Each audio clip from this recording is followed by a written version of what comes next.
if you would like an update on the leg that I broke 2 weeks ago, I'll share that at the end of today's video.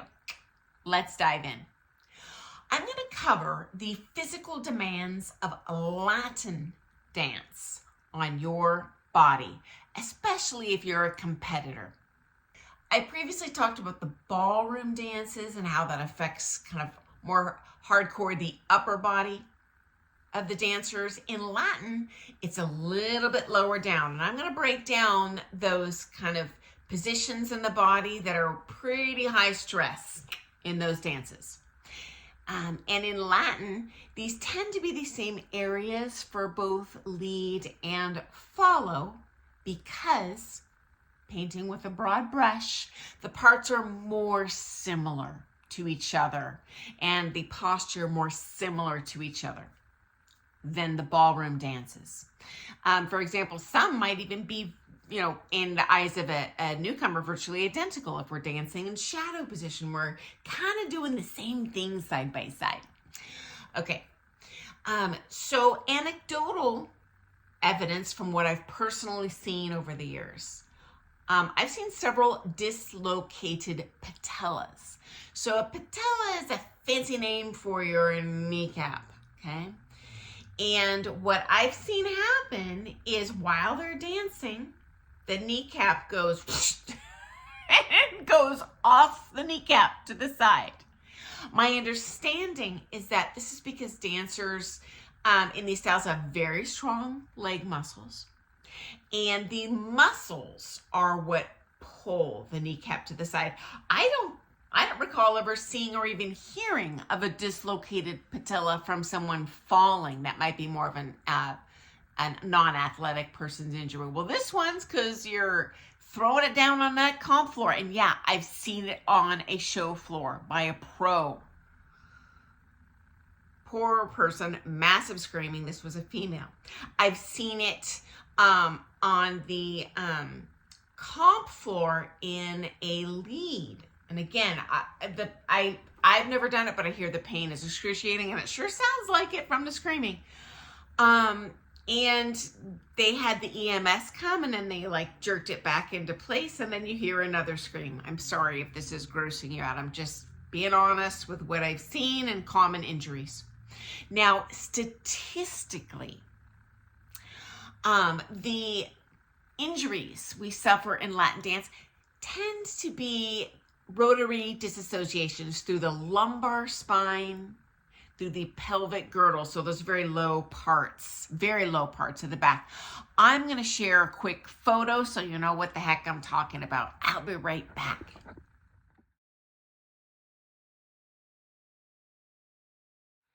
And now we're going to see a quick peek at the discs of the spine and what that rotary dislocation would look like.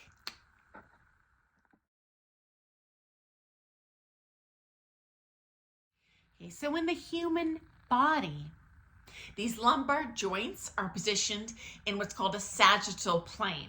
Okay, so it's not in the front, it's side to side. This is my sagittal plane.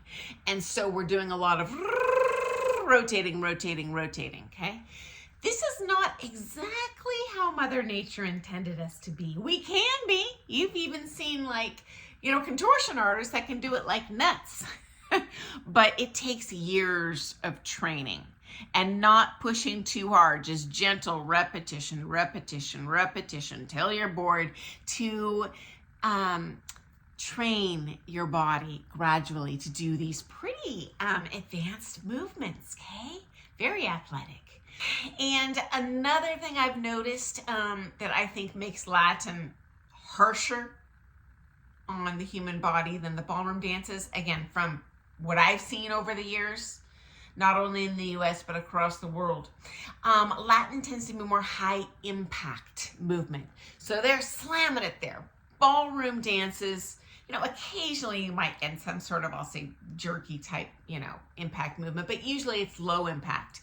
In fact, the ballroom dances often improve people's arthritis. The Latin, again, painting with a broad brush, tends to make that process happen a little earlier in life.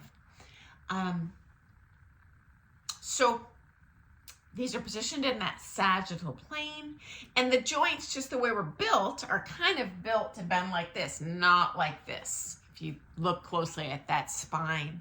So those joints limit the rotation. We're not built like a boa constrictor, naturally. Also, for our more mature dancers or people that are prone to arthritis or maybe have previously existing joint challenges, I always encourage them to do rhythm instead. That is much more gentle on your body with that bent knee action, okay? That's just my opinion. I'm not a doctor. That's just my opinion. Next up, the Latin dance movement is often created by torsion of the bilateral sacroiliac joints. Oh my gosh, that's a tongue twister. But I'm going to show you a picture because that picture is worth 1,000 words. I'll be right back so you know what is hardcore happening to your body there.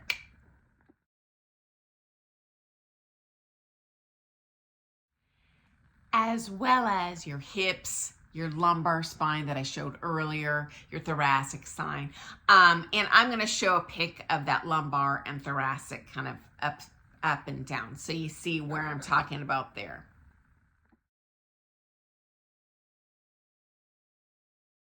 So again, lots of, I'll say, twisting of that kind of lower back area that I just pictured, okay? And finally, the Latin dance is pretty hardcore. Activation of your glutes, of your obliques, but in my observation, and statistically, that doesn't usually result in injury. But you might be feeling it there after your practice, after dancing 200 heats at a comp. Okay, guys, next up, broken leg situation. Okay, good news, guys. I have made so much progress this past couple days. This has been going so much better than that broken pelvis fiasco. I have switched over from icing it at night and in the day when I remember to elevating it but putting heat around it. And that has been wildly helpful to the discoloration, which is already oodles and boodles better than a week or two ago. But and then secondly, I'm already, just after 2 days, experiencing a great deal more mobility in that ankle. I was really worried that I had hardcore jacked up the soft tissues too. And I was like, well, let's focus on this bone first. But no, I really think it's just because I've got so much, residual injury in there, kind of blood hanging in there, that happened during that fall. And just the swelling. Because the pain is much better too. Okay, so I am going to share a couple photos now of my foot. Literally the improvement just in 2 nights. I will share a photo of yesterday morning and then this morning. And you're going to see how much it's improving every day. So trigger warning, if you're, grossed out by anything, just go ahead and switch off now. Just rest assured I'm doing a good job. But if you're curious, I'm not the only person that's going through this stuff. And I just want to reassure you, if you haven't, you might, and you're not alone, guys. It even happens to professional dancers. So, okay, you guys, here you go. Just a couple closing pics so you can see I am crushing this. Okay, see you tomorrow. Toodles.